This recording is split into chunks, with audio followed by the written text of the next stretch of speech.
All Things Considered host Juana brings Black history to life when she recounts a historical event that happens decades ago. This week will mark 80 years since a World War II war battle involving U.S. military members. It wasn't against the Nazis, it was between Black and white U.S. soldiers stationed in England. They were there to fight fascism, but the white service members brought Jim Crow with them. One Black soldier was killed while others were convicted of a mutiny and have never been exonerated. NPR's Lauren Frayer has the story.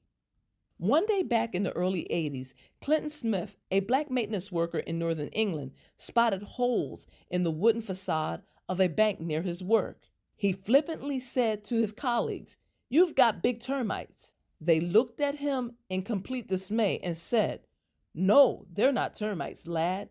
They're bullet holes from the war," from a chapter of World War II that was virtually unknown outside this tiny village. Smith, shocked by the story his colleagues told him, vowed to change that.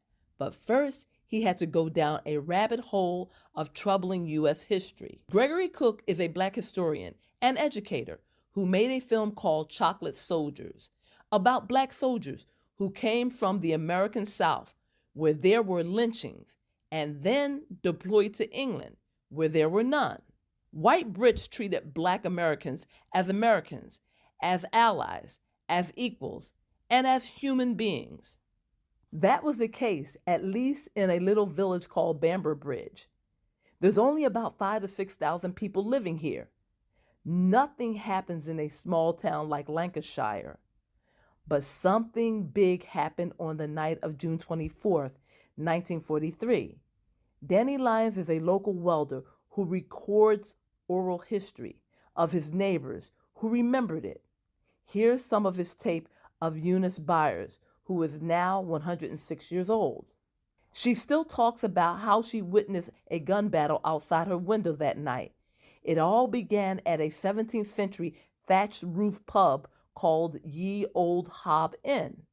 This is where Black soldiers used to drink with the locals.